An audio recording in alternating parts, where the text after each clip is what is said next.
The McDonnell Douglas MD-11 was a further development of the earlier DC-10. Launched in 1990, its striking tri-jet design renders it one of the most recognizable wide-body airliners of its generation. Its third tail-mounted engine set it apart visually from its contemporary competitors. But how crucial was this to ensuring the aircraft's safety in the event of a wing-mounted engine failure? Today, the use of twin-jet aircraft on long-haul sectors has become the norm. This is thanks to the increased efficiency of modern engine technology, but also due to the evolution of ETOPS rules. These regulations ensure that twin-engine long-haul flights across extended stretches of open water remain no more than a given amount of flying time from the nearest airport suitable for an emergency landing. However, previously, and particularly before the advent of ETOPS, tri-jet or quad-jet long-haul operations were the norm as per regulations for transoceanic flights.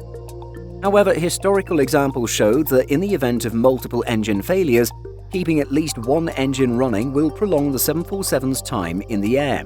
This can prove a crucial difference in giving the crew sufficient time to divert to a suitable emergency landing location. But how does the safety of the MD-11 compare in such situations? In the event of an engine failure, the center-mounted nature of its third engine tends to make the MD-11 comparatively easy to handle.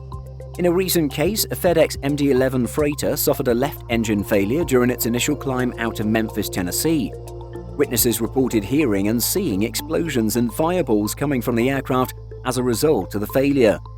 However, under the power of its remaining two operational engines, the flight was able to safely make an emergency landing back at Memphis shortly afterward.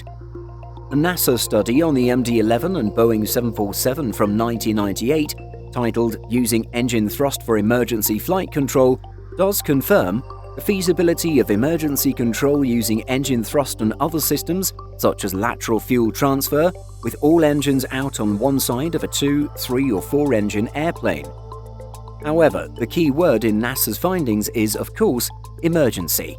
It's possible for pilots to safely make an emergency landing with an MD-11 in the event of a wing-mounted engine failure.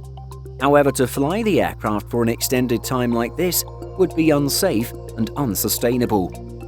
The MD-11's third engine enhanced its performance and added an extra redundancy in the event of a wing-mounted engine failure. However, such technology was expensive to develop, and the aircraft did not produce its promised performance figures.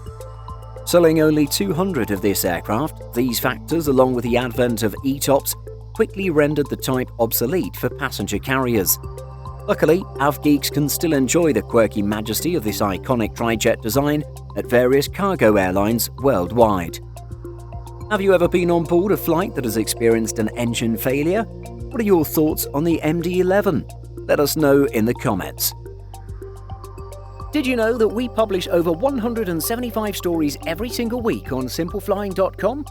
Be sure to check the link in the description for more great stories just like this. Thanks for watching. And be sure to like and subscribe before you go.